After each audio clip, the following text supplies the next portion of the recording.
ஐயா,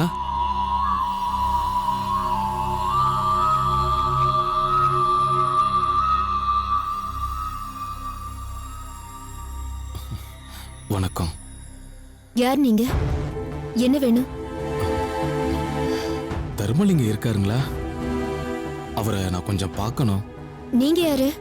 நான் யாருன்னு சொன்னா உங்களுக்கு புரியாதுமா. ஆனா அவருக்கு என்ன நல்லாவே தெரியும். தயவு செஞ்சு அவரை கொஞ்சம் கூப்பிடுறீங்களா? அப்பா, கொஞ்சம் இங்க வாங்களேன்.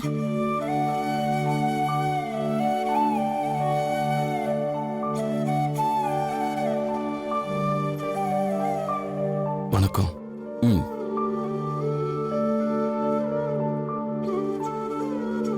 அப்பா, இவர் உங்களை தேடிதான் வந்திருக்காரு. உங்களுக்கு தெரியுமா? நான் உங்க ஊர்ல இருந்து தான் வரேன். உங்ககிட்ட கொஞ்சம் தனியா பேசணுமே.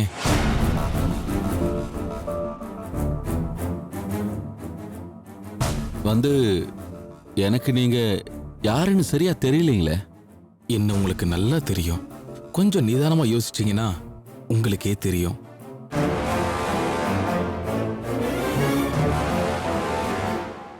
நாம இதுக்கு முன்னாடி சந்திச்சிருக்கோம்.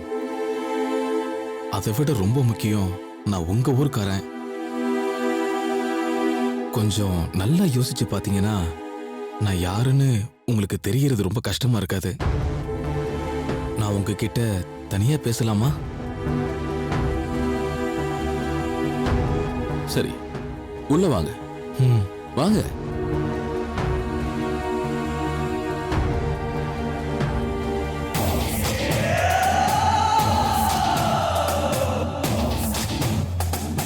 வாங்க.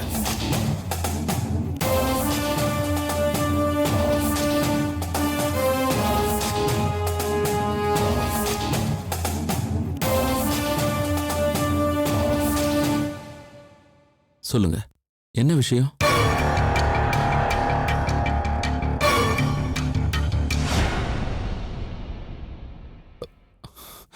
என்ன மன்னிச்சிருங்க பெரியப்பா.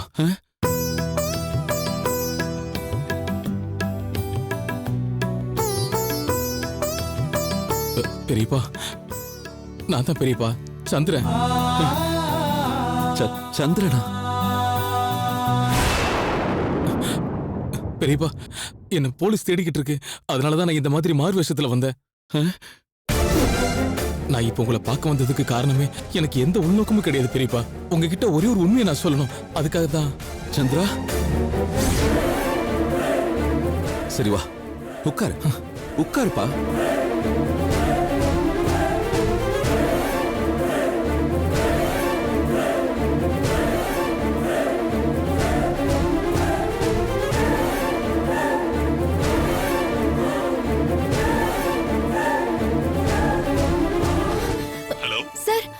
நான் தர்மலிங்க பொண்ணு வனிதா பேசுறேன். சொல்லுங்க சார், அந்த கொலகார பாவில சந்திரன் அவன் எங்க வீட்டுக்கு வந்திருக்கா சார். கொஞ்சம் சீக்கிரமா வாங்க. சந்திரனா? என்னம்மா சொல்ற? உங்க வீட்டுக்கா? ஐயோ, நீங்க வந்து பாருங்க சார், உங்களுக்கே புரியும். சரி, ஓகேமா, வரேன். சீக்கிரம் வாங்க. வரமா.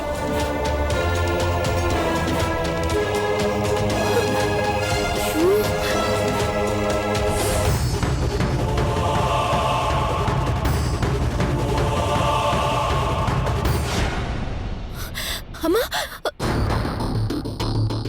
அம்மா, என்னம்மா நடக்குது நம்ம வீட்ல? அப்பாக்கு என்ன பைத்தியம் பிடிச்சு போச்சா? என்னம்மா சொல்ற? நான் ரொம்ப முட்டாள்தனமா நடந்துக்கிட்டேன். இதுக்கு மேல எனக்கு எப்படி மன்னிப்பு கேட்கறதுன்னு தெரியல. நான் உங்களை பார்க்க வந்ததுக்கு காரணம் நல்லவங்க யாரு, யார் மூலமா தப்பு நடக்குது, இது எல்லாத்தையுமே நீங்க தெரிஞ்சுக்கணும். அந்த ஒரே காரணத்துக்காக தான். காயத்ரி ரொம்ப நல்லவங்க பெரியப்பா. அவங்கள மாதிரி ஒருத்தங்களை நம்மளால பார்க்கவே முடியாது. என் பாட்டி எனக்கு எவ்வளவோ எடுத்து சொன்னாங்க. நான் அவங்க மேல கோவத்தையும் வெறுப்பையும், நான் இப்படி முட்டாள்தனமாவும் கேவலமாவும் நடந்துக்கிட்டேன். என்ன நினைக்கும் போது எனக்கே அருவருப்பா இருக்கு பெரியப்பா. இன்னைக்கு நான் அவனை என்ன பண்றேன்னு பாரு.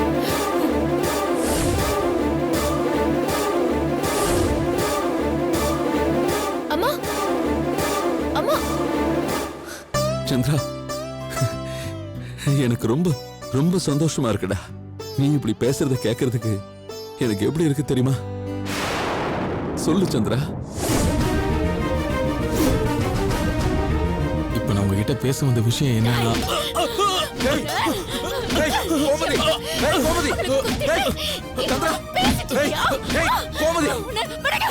திருட்டு ராஸ்கல், என் வீட்டுக்கு வந்து என் வீட்டுக்காரர் கூட தனியா உட்கார்ந்து பேசிட்டு இருக்கியா?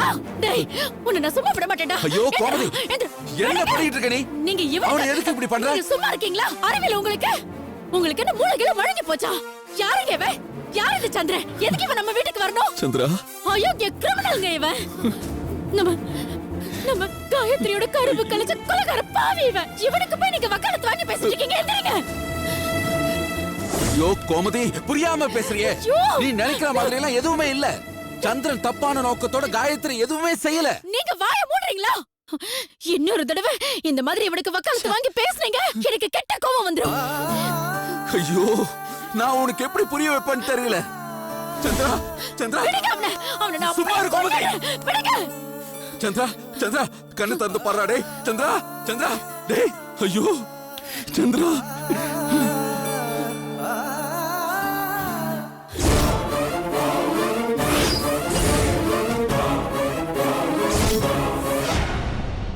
அறிவு இருக்கா? ஏன் அவனை காப்பாத்துறீங்க? கோமதி, விடு, விடுங்க என்கிட்ட. விடு, விடுறல. கோமதி, விடுங்க. விடுங்க. ஐயோ கோமதி. டேய், திருட்டு ராஸ்கல், உன்னை நான் என்ன பண்றேன்னு பாருடா. விடு கோமதி. சந்திரா, உன்னை எனக்கு பெரியம்மா நான் சொல்றத கேளுங்க பெரியம்மா, நான் சொல்றத விஷயம் கேளுங்க பெரியம்மா. தயவு செஞ்சு நான் சொல்றத கேளுங்க பெரியம்மா, நீங்க எடுத்து சொல்லுங்க பெரியம்மா. கோமதி, விடு. பெரியம்மா நான் சொல்றத கேளுங்க பெரியம்மா. அவனை உயிரோட விட மாட்டேன் நானு. பெரியம்மா நான் சொல்றத புரிஞ்சுக்கங்க. எங்கம்மா? வாங்க, மேல தான் சார் இருக்கா. யோ வாங்கயா, சீக்கிரம் வாங்க. நான் சொல்றத கேளுங்க பெரியம்மா. நான் சொல்றத கேளு. என் கையை விடுங்க. ஏய் விடு ராஸ்கல், கோமதி. விடுங்க. சொன்னா கேளு. ஏய் நில்றா. டேய், நில்லுடா. சார், போங்க. உங்களுக்கு ஒண்ணும் இல்லையே. அவன் ஓடுறான், பிடிங்க. யோ, வாங்கயா. விடாதீங்க அவனை. தள்ளுங்க நீங்க.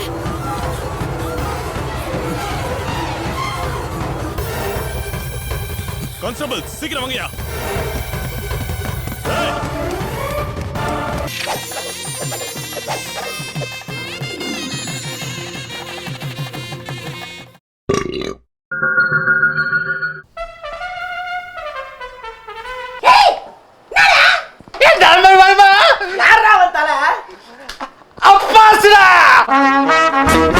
ஏய் என் தலை விரிச்சு ஃபேன் இருக்கும்போது என்னடா சவுண்ட்?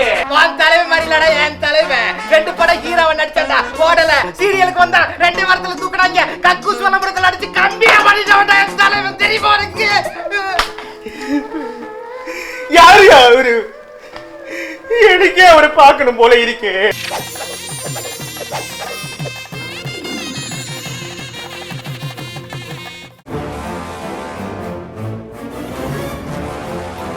அம்மா சீக்கிரம் வா. வரேன், போ. பாத்து. என்னங்க புடிச்சிட்டீங்களா? இல்ல மேடம், அவனை துரத்திட்டு போயிட்டே இருந்தா மேடம். அவன் காம்பவுண்ட் சுவர் ஏறி தப்பிச்சிட்டான் மேடம். தப்பிச்சிட்டானா? என்ன சார் இவ்வளவு சாதாரணமா சொல்றீங்க? முதல்ல அவனை புடிச்சு தூக்கல போடுங்க. அப்பதான் எங்களுக்கு எல்லாம் நிம்மதியா இருக்கும். அவனை நாங்க எப்படியும் பிடிச்சிருவோம். என்னடி? தெரியலையே. ஐயோ, இதெல்லாம் உங்க அப்பா நல்லதா? நீ வாடி.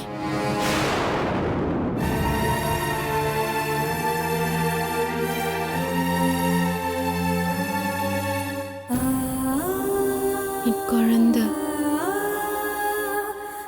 குழந்தை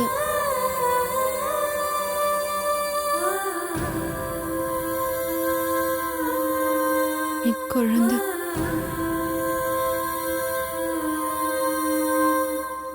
குழந்தை. மாப்ள, உங்ககிட்ட ஒரு விஷயம் சொல்லணும் மாப்ள. நீங்க தப்பா நினைச்சுக்கலன்னா காயத்ரியை நாங்க கொஞ்ச நாளைக்கு எங்க வீட்டுக்கு கூட்டிட்டு போலான்னு நினைக்கிறோம். உங்க வீட்டுக்கா? எதுக்கு மாமா? அப்படி இல்ல மாப்ள. காயத்ரிக்கு உடம்பு முடியாம இருக்கிற இந்த நேரத்துல அவளை பக்கத்துல இருந்து பாத்துக்கிறது தான் சரியா இருக்கும். உங்க அம்மா பாத்துக்குவாங்க, உங்க அக்காவும் பாத்துக்குவாங்க. ஆனா பெத்தவ பாத்துக்கிற மாதிரி இருக்காது இல்லையா? எனக்கு என்ன தோணுதுன்னா, கொஞ்ச நாளைக்கு காயத்ரி குணமாகற வரைக்கும் அவளை எங்க வீட்டுக்கு கூட்டிட்டு போய் வச்சுக்கிறது தான் சரியா இருக்கும்னு நினைக்கிறேன் மாப்ள. அது மட்டும் இல்ல மாப்ள, காயத்ரியை இன்னும் பெரிய ஹாஸ்பிட்டல்ல வேற டாக்டர் கிட்ட காட்டி அவளை குணப்படுத்த என்ன வழி இருக்குன்னு பாக்குறது தான் நல்லதுன்னு நினைக்கிறேன். ஏன்னா ரொம்ப நாளைக்கு இவளை இதே மாதிரியே வச்சுக்கிட்டு இருக்க முடியாது இல்லையா? கரெக்டு தான் மாமா நீங்க சொல்றது. காயத்ரி இந்த சமயத்துல நீங்க பாத்துக்கணும்னு சொல்றது நல்ல விஷயம்தான். அதுக்கு காயத்ரி உங்க வீட்டுக்கு வரணும்ன்ற அவசியம் இல்லையே. நீங்க எல்லாருமே எங்க வீட்டுக்கு வந்துடலாம்ல. அது எப்படி மாப்பிள்ள முடியும்? உங்க வீட்டுல நாங்க வந்து இருக்கலாங்கிறது. மாமா இதுல ஒண்ணும் தப்பா எனக்கு தெரியல. நான் ஒன்னும் உங்களை மூணாம் மனுஷனா நினைக்கல. நீங்க என்ன நினைக்கிறீங்களா? ஐயோ, அந்த மாதிரிலாம் எதுவும் இல்ல மாப்பிள்ள. மாமா நான் சொல்றேன்னு தப்பா எடுத்துக்காதீங்க. காயத்ரி என்னோட பொண்டாட்டி. அவளை நான் நல்லபடியா பார்த்துப்பேன். அவளுக்கு குணமாற வரைக்கும் அவ என் கண் பார்வையிலேயே தான் இருக்கணும். அவளுக்கு நல்லதோ கெட்டதோ அவ கூட நான் இருக்கணும் மாமா. நீங்க அவளோட வந்து இருக்கணும்னு நினைக்கிறதுல எந்த தப்பும் இல்லை. நான் எந்த தடையும் போடல. நீங்க தாராளமா எங்க வீட்டுல வந்து இருக்கலாம். ஆனா காயத்ரி உங்களோட அனுப்புறதுக்கு நான் சம்மதிக்க மாட்டேன் மாமா. இப்படி சொன்னீங்கன்னா எப்படி மாப்பிள்ள? யதார்த்தமா யோசிச்சு பாத்தீங்கன்னா இந்த மாதிரி நிலைமையில காயத்ரிய வச்சு பராமரிக்கிறது உங்க அம்மாவுக்கும் கொஞ்சம் கஷ்டமா தான் இருக்கும். என்னதான் பண்ணுவாங்க? எத்தனை பேருக்கு தான் பண்ணுவாங்க? அத்தை, எங்க அம்மாவையோ இல்ல எங்க வீட்டுல இருக்கிற யாரையும் நான் எதிர்பார்க்கல. நான் காயத்ரியை பாத்துக்கிறேன். அவளுக்கு பண்ண வேண்டிய காரியம் எல்லாத்தையும் நான் பண்றேன். நான் முன்னாடியே சொன்ன மாதிரி காயத்ரி என்னோட பொண்டாட்டி. அவளுக்கு பண்ண வேண்டியது என்னோட கடமை. பேசாம நாம இப்படி ஒண்ணு பண்ணுவோமே. காயத்ரி முதல்ல நல்லா குணமாகட்டும். அப்புறம் நானே அவளை உங்க வீட்டுக்கு அனுப்பிச்சு வைக்கிறேன். 1 வாரமோ 10 நாளோ ஏன் 1 மாசம் கூட நீங்க அவளை உங்க வீட்டுல வச்சுக்கலாம். நான் அதுக்கு எந்த தடையும் சொல்ல மாட்டேன். உங்களுக்கு பெரிய மனசு மாப்பிள்ள. இதுக்கு மேல என்ன சொல்றதுன்னு எனக்கு தெரியல. இதுக்கு மேல உங்களை கட்டாயப்படுத்தவும் மாட்டேன். ஒண்ணு பண்ணலாம். நான் வரல மாப்பிள்ள. லட்சுமி அங்க வந்து உங்க வீட்டுல இருக்கட்டும். காயத்ரிய அவ பாத்துப்பா. 1000 சொன்னாலும் பெத்தவ பக்கத்துல இருந்து பாத்துக்கிறதா ஒரு மரியாதை. கரெக்ட் தான் மாமா. அத்தை பாட்டிக்கு எங்க வீட்டுல வந்து தங்கட்டும். அதுல எந்த பிரச்சனையும் இல்ல. சூர்யா, குழந்தை சூர்யா, காயத்ரிக்கு என்ன ஆச்சு? குழந்தை என் குழந்தை என்னம்மா ஆச்சு? என் குழந்தை என் குழந்தை என் குழந்தை என் குழந்தை என் குழந்தை காயத்ரி, நான் வீரா வந்திருக்கேன். காயத்ரி, என் குழந்தை என் குழந்தை. டென்ஷன் ஆகாத வீரா. அவளுக்கு இந்த மாதிரி விஷயம் தெரிஞ்சதுக்கு அப்புறமாவே அவ இந்த மாதிரி தான் புலம்பிட்டு இருக்கா. ஆனா என் குழந்தை அவ என்னைக்கு குணமாக போறான்னு ஒண்ணுமே புரியல வீரா. அவளை எங்க கூட்டு போய் வைத்தியம் பாக்குறது, என்ன பண்றது எதுவுமே தெரியாம தான் முழிச்சிட்டு இருக்கோம். என் குழந்தை நாங்களே எங்களுக்குள்ள பேசி இதை தான் புலம்பிட்டு இருக்கோம். என்ன நடக்க போகுதுன்னே தெரியல வீரா. என் குழந்தை கடவுளே, என்ன நடக்குதுங்க? எனக்கு ஒண்ணும் புரியல சூர்யா. காயத்ரிக்கா இப்படி ஒரு நிலைமை வரணும்? என் குழந்தை நான் என்னன்னு வீரா சொல்றது? வீரா, நீ நல்லா இருக்கியாப்பா? அப்பா, என்ன விடுங்கப்பா. நாளா நல்லா இருந்து என்னப்பா பண்ண போறேன்? நல்லா இருக்க வேண்டிய காயத்ரிக்கு இப்படி ஒரு நிலைமை வந்துருச்சேப்பா. என் குழந்தை தெரியலையேப்பா. ஏன் இப்படி நடக்குதுன்னு யாருக்குமே புரியல. ஆனா தாங்கிக்கிற சக்தியும் அனுபவிக்கிற பொறுமையும் ஆண்டவன் எப்படியோ கொடுத்துட்டான். அது வரைக்கும் திருப்திப்பட வேண்டியது தானே. அம்மா சும்மா இருங்கம்மா. சூர்யா, நான் ஒன்னு சொல்றேன் கேளு. காயத்ரி நீ நம்ம ஊருக்கு கூட்டிட்டு வந்துரு. 1000 தான் சொன்னாலும் நம்ம வைத்தியரோட கைராசி வேற யாருக்குமே வராது. அவர்கிட்ட காட்டி காயத்ரியை கம்ப்ளீட்டா சரி பண்ணி கூட்டிட்டு வந்துடலாம். ப்ளீஸ் சூர்யா.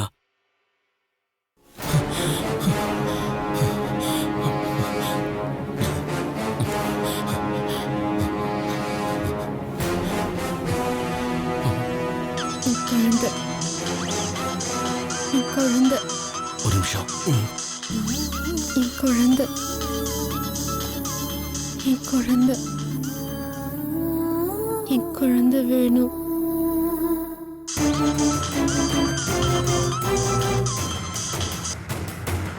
ஹலோ வீரா, நான் சந்திரா பேசுறேன். சந்திரா, சொல்லு, எங்க இருக்க? உங்க பெரியப்பாவை பாத்தியா? பார்த்த வீரா, ஆனா பெரிய பிரச்சனை ஆயிடுச்சு. என் பெரியம்மாவும் அக்காவும் போலீஸுக்கு ஃபோன் பண்ணி வீட்டுக்கு போலீஸ் வந்து நான் எப்படியோ தப்பிச்சு. ஐயோ ரொம்ப பெரிய பிரச்சனை ஆயிடுச்சு வீரா. டேய் சொன்னல, நீ எதுக்கு தேவையில்லாம இப்படி ஒரு ரிஸ்க் எடுக்கணும்? சரியான லூசா நீ? இல்ல வீரா, என் பெரியப்பாவை பார்த்து நான் மன்னிப்பு கேட்கறது எனக்கு எல்லாத்த விட ரொம்ப முக்கியமானதா தோணுச்சு. நான் நினைச்ச மாதிரி அவரை நான் பார்த்துட்டேன். அவர்கிட்ட நான் மன்னிப்பும் கேட்டுட்டேன். காயத்ரி மேல எந்த தப்பு இல்லைன்னு நான் புரிஞ்சுக்கிட்ட விஷயத்த தெளிவா அவருக்கு இன்னைக்கு நான் எடுத்து சொல்லிட்டேன். எனக்கு எனக்கு இது போதும் வீரா, ரொம்ப திருப்தியா இருக்கேன். உன் திருப்தியை கொண்டு போய் குப்பை தொட்டில போடு. உன்னை போலீஸ் துரத்திட்டு இருக்கடா இப்போ. டேய் நீ ஜாக்கிரதையா ஊருக்கு போய் சேர்ற வழியை பாரு. என்னை பத்தி நீ கவலைப்படாத வீரா, நான் கண்டிப்பா போலீஸ் கிட்ட மாட்ட மாட்டேன். பார், இந்த டயலாக் பேசுற கதையெல்லாம் விடு. இப்ப பாதுகாப்பா இருக்க வேண்டியது எல்லாத்தையும் விட முக்கியமான விஷயம். நான் சொல்ற பேச்சு மட்டும் கேளு. இந்த ஊர்ல இனி நீ ஒரு நிமிஷம் கூட இருக்க கூடாது. இம்மீடியட்டா சென்னை விட்டு கிளம்பி போயிட்டே இரு. கண்டிப்பா. நான் இந்த விஷயத்த சொல்லதான் நான் உனக்கு போனே பண்ணேன். சரி நான் வச்சிடறேன்.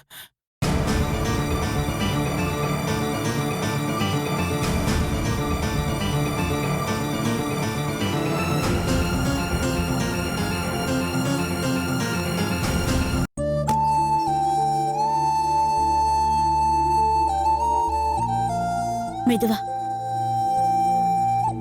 நீ உட்கார, நான் போய் டீ போட்டு எடுத்துட்டு வரேன்.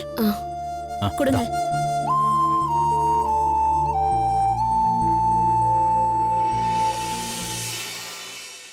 சுபு அண்ணி வாங்க அண்ணி. உட்காரு உட்காரு. உடம்பு இப்ப எப்படி இருக்கு? நான் நல்லா இருக்கேன் அண்ணி. ஹாஸ்பிட்டலுக்கு தான் போலான்னு நினைச்சேன். சரி டிஸ்சார்ஜ் ஆயிட்டேன்னு ஃபோன் வந்தது. எப்படி நீ வீட்டுக்கு வந்திருப்பேன், நான் வீட்டுக்கே வந்துட்டேன். ரொம்ப தேங்க்ஸ் அண்ணி. நமக்காக ஒருத்தவங்க காத்துட்டு இருக்காங்கன்றப்போ ரொம்ப செக்யூர்டா ஃபீல் பண்றேன் அண்ணி. எனக்கு வேற எப்படி இதை சொல்றதுன்னு தெரியல. உண்மையிலேயே என் மேல உங்களுக்கு இருக்க அன்பு, அக்கறை, இதுக்கு பதிலா நான் என்ன செய்ய முடியும்? ஏய் என்ன நீ எதுக்கு இப்படி பெரிய பெரிய வார்த்தையெல்லாம் பேசுற? உனக்கு நான் சப்போர்ட் பண்ணணும், எனக்கு நீ சப்போர்ட் பண்ணணும். என்ன நம்ம 2 பேருக்கும் வேற யாருமே சப்போர்ட் பண்ண மாட்டாங்க. உன்னை இப்படி பார்க்கும்போதுதான் சந்தோஷமா இருக்கு. வனிதா வாமா, காஃபி சாப்பிடுறியா? இல்ல இல்ல எதுவும் வேண்டாம். நான் இப்ப உடனே கிளம்பணும். சுபுவை பார்த்துட்டு போலாம் தான் வந்தேன். டாக்டர் என்ன சொன்னாங்க? மாத்திரை மருந்தெல்லாம் வாங்கிட்டீங்களா? அண்ணி பயப்படாதீங்க அண்ணி, எனக்கு ஒண்ணும் இல்ல. எனக்கு எதுவுமே ஆகவும் ஆகாது. கத்திப்பட்ட காயம் கொஞ்ச நாளைக்கு வலிக்கும், தண்ணி படாம பாத்துக்க சொல்லிருக்காங்க. மத்தபடி வேற எந்த பிரச்சனையும் இல்ல. நான் நல்லா தான் இருக்கேன். Thank God. நல்ல வேலை, உனக்கு ஒன்னும் ஆகல. உன்னை கடக்க உன்னை ஏதாவது ஆயிருந்தா என்ன நீயும் உன்னை நானும் கட்டி பிடிச்சிட்டு அழுதுட்டு இருக்க வேண்டியதுதான். வேற என்ன பண்ண முடியும்? ஒண்ணு கடக்க ஒண்ணெல்லாம் எனக்கு ஆகாது அண்ணி. அப்படின்னா? அப்படின்னா அப்படிதான். நீங்க உள்ள வாங்க, நான் சொல்றேன். வாங்க அண்ணி.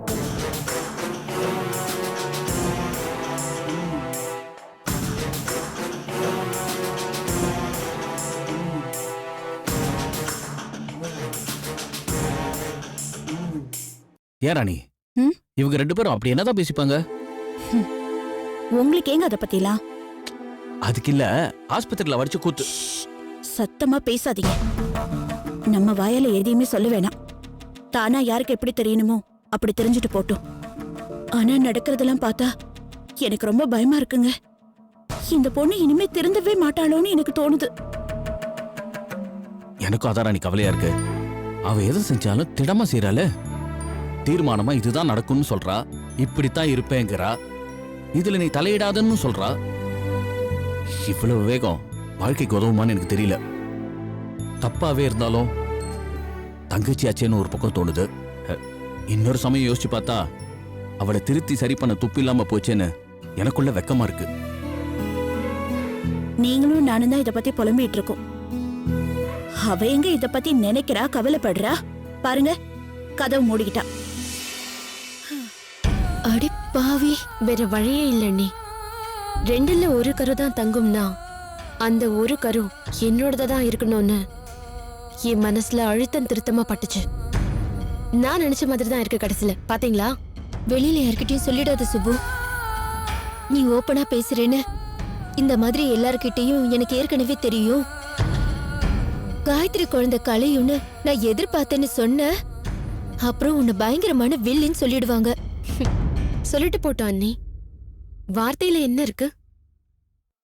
வாழ்க்கையில ஜெயிச்சு காமிக்கிறேன் பாருங்க. நீ ஜெயிக்கிறதெல்லாம் இருக்கட்டும் சுப்பு. நான் இப்ப உன்னை பார்க்க வந்திருக்கிறது வேற ஒரு முக்கியமான விஷயத்துக்கு. சொல்லுங்க அண்ணி. வீட்ல இன்னைக்கு ஒரு விஷயம் நடந்தது. சாமியார் வேஷம் போட்டுக்கிட்டு அந்த சந்திரன் நம்ம வீட்டுக்கு வந்திருந்தான்.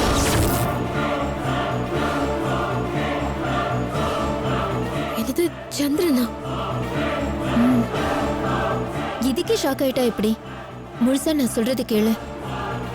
அந்த சந்திரன் அவனா வரல, அந்த வீரா தான் அவனை அனுப்பி வச்சிருக்கான். அதுவும் எப்படி தெரியுமா? எங்க அப்பாவை பார்த்து தனியா பேச சொல்லி அனுப்பி வச்சிருக்கான். என்ன அண்ணி சொல்றீங்க? நீங்க அவனை சும்மாவா விட்டீங்க? பொறுமையா நான் சொல்றது கேளுன்னு சொன்னல. எங்க அப்பா அவனை கூட்டிட்டு போய் உள்ள தனியா பேசிட்டு இருந்ததை நான் கேட்டேன். செஞ்சதெல்லாம் தப்பு, உங்களை பத்தி தப்பா பேசிட்டேன், மன்னிச்சிருங்க, அப்படி இப்படி ஆக்கும்னு என்னென்னமோ கதையெல்லாம் விட்டுட்டு இருந்தான். விட்டா காலையிலேயே விழுந்துருவான் போல இருக்கு. எங்க அப்பா உருகிறதுக்கு கேட்கணுமா என்ன? தம்பி பிள்ளையாச்சேன்னு பாசம் பொங்கிக்கிட்டு வந்துருமே. அண்ணி, ரொம்ப தப்பண்ணி. இதெல்லாம் அலோ பண்ணவே கூடாது. இதெல்லாம் பெரிய ரிஸ்க். அந்த சந்திரன் லேசுப்பட்டவன் இல்ல. எனக்கும் தெரியும் சுபு. அதனாலதான் நான் இமீடியட்டா போலீஸ்க்கு ஃபோன் பண்ணேன். அவங்க வந்து பிடிக்கிறதுக்குள்ள எஸ்கேப் ஆயிட்டானே.